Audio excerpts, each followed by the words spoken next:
Hey everybody, it's Rabbit. Welcome back to the channel, and today we have a special video where I guarantee you'll learn at least one thing you didn't know about how the game calculates the spawn cost for a CAS loadout in Ground RB. For the first part of this video, I'll cover how to make custom loadouts just in case there's anybody watching this who maybe doesn't have a lot of experience with them. Perhaps they just got their brand new top tier plane, perhaps they bought a premium or an event vehicle, etc, etc. The second part of this video will be going very in depth in terms of exactly how the game goes about calculating the spawn cost of a given loadout. Now when I say very in depth, I do in fact mean very in depth. Here is a sample of some of the loadouts I made along with the notes I collected, and I also ended up doing a lot of math. So this was actually a good bit of work, so I would appreciate if you guys would like and subscribe if you do enjoy this video. Some of the longtime viewers of the channel may remember another video I did going over loadouts. However, there were two problems with that video. Number one is that a lot of the information is actually kind of out of date now. Several of the ways the spawn costs are calculated have actually changed. Additionally, I didn't really like the methodology I used in that video, and I kind of wanted a chance to go back and revisit it. Now, an obvious first question for somebody who doesn't have experience with custom loadouts is, how do you know a plane even has custom loadouts? Because not all of them currently do. Mostly low tier planes that don't have it, as the vast majority of top tier planes do. And the easy way to tell is if you go to the secondary weapon tab on any plane. You can even check this out for planes you don't currently own. And if you look at the secondary weapons screen, you'll actually see in the middle, custom secondary weapons are available. This will let you know that you can make a custom loadout for that aircraft, whether it be a plane or a helicopter. If they're not available, it simply won't say anything in this space. When you own a plane with custom loadouts, you'll have these prompts at the bottom of the screen that you can use to either create a custom loadout or edit the custom loadout. The editing also includes things like changing the name, and you can change it to anything you want, from something profoundly helpful to just generic preset names. Personally, I find it is actually pretty helpful to name them so you can remember just at a glance what they are, because when you're in the spawn screen, all you really see is the name of the loadout. You'll also have a prompt to favorite the loadouts. This will move them to the top of the order, so it does make it a lot easier to find the loadouts that you commonly use, so I would recommend doing this. Now, one side note, you do have these arrows on the right hand side of the screen that you can use to expand or contract the menu in order to see where the munitions actually are in the aircraft, and this can also show you as the aircraft sits higher or lower exactly how heavy the loadout is, although I do find this does get in the way of the stats, as you basically have to pull it all the way up in order to actually see what the characteristics of the weapons are.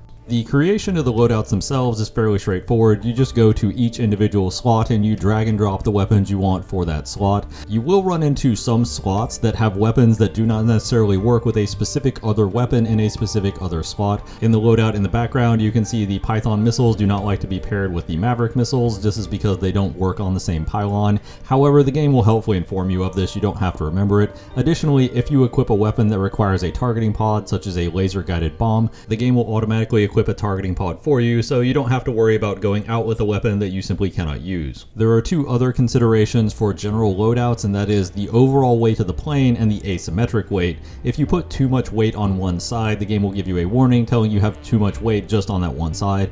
And there is also an overall max load limit, although it is generally pretty difficult to hit the max load limit. The only aircraft that you can really do this on are a handful of the props and some of the helicopters. And of course, the last piece of advice I would give to anybody making a custom loadout is that you do actually want to take it into the test drive and see how it flies first, because obviously flight performance is something you do want to keep in mind, as opposed to simply bolting everything you can onto the aircraft. So with the basic loadout information out of the way, let's go into how you actually build aircraft for CAS and Ground RB, because there are a lot of complex equations going on in the background for the spawn cost. Now, while I did end up collecting a lot of data and also doing a lot of math to kind of figure out what the trends were, I'm going to avoid inundating you with just a bunch of meaningless numbers, and I'm going to try to keep it to the simplest version possible so you can understand what's going on. There are, however, two core concepts that I kind of need you to understand before we start talking about how to optimize your CAS loadouts, and that is a floor and a ceiling.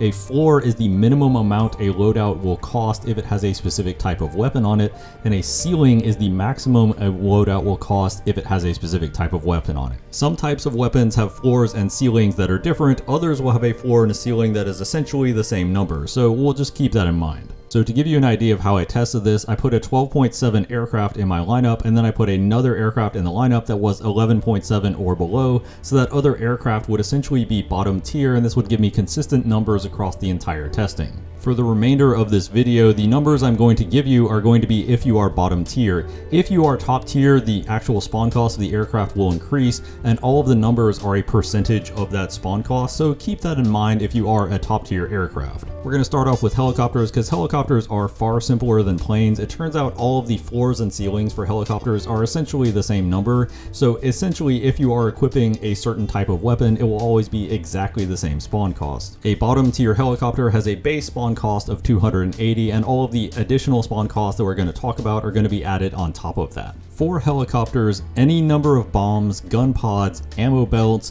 and also air-to-air missiles are effectively free. You will never go above the 280 mark just for equipping those specific items. Most rockets are also free, such as the American Hydra 70 and the SNEB. However, there are some rockets that do raise your spawn cost, and these are specifically the S-24s and the S-130Fs for Russia. These heavy rockets, as I'm going to call them, add 196 to your spawn pool, and given that you only start out with 450 spawn points, this means that even in a bottom tier helicopter, you cannot first spawn with either of these rockets. All of the rest of the helicopter spawn categories are all specifically related to different types of guided missiles and different guidance methods. For anti-tank guided missiles with a range of less than 6 kilometers, you increase the spawn cost of the helicopter by 224 spawn points. These are missiles like the TOW, the HOT, and the Falanga. For anti-tank missiles that have a range of 6 kilometers or greater, you increase your spawn cost by 269 spawn points, and these are missiles like the Hellfire, the Sturm, or the AKD-9. There's an additional spawn cost penalty if the missile just happens to also include a proximity fuse, which currently only includes the Soviet Vakir missile, which increases your spawn cost by 318 points. The very last category and the most expensive missiles are the infrared fire and forget missiles. These are things like the Spiky Rs and the German Pars missile. Now, as a small disclaimer about these particular missiles, there weren't any of them below 12.0, so I didn't have a great way to guarantee that they were bottom tier. However, doing the math and based on the percentages, they should increase your spawn cost if you are bottom tier by 361 spawn points. So that gives you at least some idea of roughly where they stand compared to the other missiles. Ultimately, that's really all there is to a helicopter spawn cost. You're just looking at whether or not it has the heavy rockets and specifically what the characteristics are of the guided missiles it features. You don't have to worry at all about lighter rockets, bombs, or anti-air missiles, or even gun pods or ammo belts. In this respect, the only reason why you wouldn't generally fill up every pylon is if you need to save weight or space. Going into jets, however, we will notice that these are significantly more complicated, and there's a lot of different floors and ceilings depending on the specific types of weapons you're including in a loadout that can affect exactly how much it costs. We'll start out with the easy one, and that is stuff that is generally free. Chaff and flare pods, targeting pods, and also gun pods, as long as you're not taking any additional ammo belts, are generally free on basically any aircraft. That being said, just because the gun pods themselves are free doesn't mean the ammunition is free. Equipping specialized ammunition for either your main gun or a gun pod will cost 158 spawn points, and this is per ammo belt equipped. So if you were to run something like the A10 with the 20mm guns and you were to equip specialized ammo for both its main gun and the 20mm cannons, you would end up with a total spawn cost increase of 316, which is frankly ridiculous. Given the insanely high spawn cost of belts, I would use them very cautiously and only in scenarios where your main belt simply isn't adequate for the task. This also brings us up to a fun quirk that I actually mentioned in my original video going over CAS loadouts, and that is specifically on the F4E, although I'd imagine it's probably on a few other aircraft. If you select the F4E and you select no gun pods and you select a specialized ammo belt, the ammo belt will cost 159 extra spawn points. However, if you then equip a gun pod to it, it now only costs 158 extra spawn points, despite the fact that you have more guns using that specialized ammo. Obviously, it makes very little sense to have more guns firing these specialized ammo to make the specialized ammo cheaper, and I'm pretty sure that what's actually happening in this scenario is that the game calculates the spawn cost for the ammo on the plane and also the ammo for the additional gun pods ever so slightly differently and does the math in a slightly different order. So this is effectively a rounding error in that it rounds slightly higher on one than it does on the other. I did also run into one specific instance of a custom loadout costing less than a standard loadout, despite the fact that they used exactly the same weapons. However, the spawn difference was only 1 point, and I suspect this is similarly a rounding error. Now, going into the actual suspended ordnance, and just as a reminder, this is for a bottom tier jet, which would cost you a base of 480 spawn points. We're going to first start looking at the unguided ordnance. I'm going to put up a small chart on screen just for one type of bomb, the 1,000 pounder, just so you can get an idea of what I was looking at and the trend. trends. I was both tracking the number of bombs, the spawn point and cost of those bombs, and also the amount of TNT you were getting for your spawn points. There were two very noticeable trends with unguided bombs that were pretty much true throughout all of the ones I tested, and this is the highest efficiency for bombs is simply having one big bomb. The more unguided bombs you take, the more you effectively get a tax on those bombs. And we can look at the 1,000 pounders and see this. To take one bomb is 36 spawn points, but to take two is 77, which is obviously more than double 36. In addition to this sort of tax that you get for taking additional unguided bombs, I also noticed a very clear trend in that smaller bombs weren't actually that much more efficient than larger bombs. For example, if you were to take the American 500 instead of the 1,000, it has less than half of the explosive mass, but also costs exactly half of the spawn points, so you get less efficiency per explosive mass on smaller bombs, and you also get less efficiency the more of them you have. Of course, unguided munitions also brings us to our first ceiling for the game for fixed-wing aircraft, and that is 177 spawn points. You will never go above 177 spawn points with just unguided rockets or bombs. So essentially, as soon as you have enough rockets or bombs to bring you up to that spawn point cost, you might as well bolt on whatever others you think the plane can reasonably carry, because you're never going to go any higher. Unguided weapons, however, do not have a floor like some of the other munitions we're going to look at, so their spawn costs can get quite low. As far as unguided rockets, they share the same ceiling as unguided bombs in that you can never go above 177 equipping only unguided rockets no matter how many you take.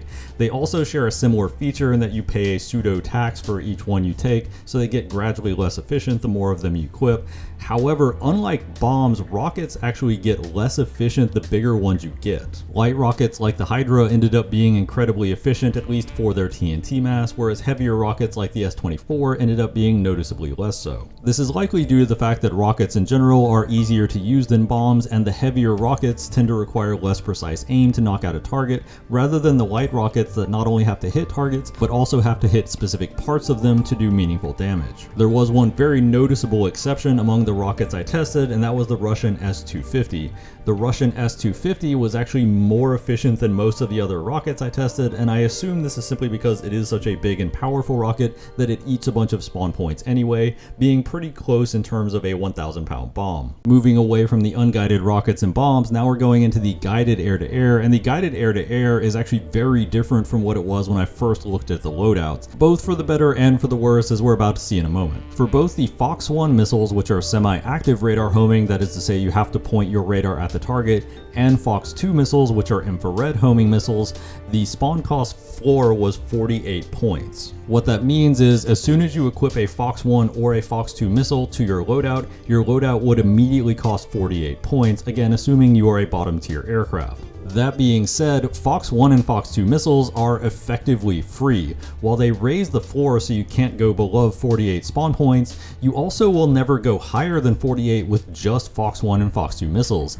Here's an example where we look at the Su-27. I have a single R-73, and then I have a loadout of 6 R-73s and 4 R-27s, and both of them are the exact same spawn cost. That being said, you will also notice the R-77 right above it. A single R-77 brings the entire loadout up to effectively the ceiling for unguided bombs and rockets. Much like the Fox 1s and Fox 2s, the Fox 3s, the active radar homing missiles, appear to also essentially be free. However, they do raise the minimum to that level, so you can never go below it while you have them equipped. This brings up a fairly interesting note in that taking small amounts of ordnance, such as a single rocket pod with Fox 1 and 2 missiles, effectively won't cost you anything, and if you're already running Fox 3 missiles and you have the hard points and you also have the weight to spare for some air-to-ground ordnance, you might as well slap it on because it's not really hurting you. Now here's where we start to get into the interesting bit, the guided bombs. I'm going to bring up the chart from earlier showing the 1,000 pound bomb, and then I'm also going to throw next to it the GBU-10 laser guided bomb and the AGM-62A optically guided bomb, so you can see a comparison of spawn costs and efficiency. One thing that will immediately stand out is at the very top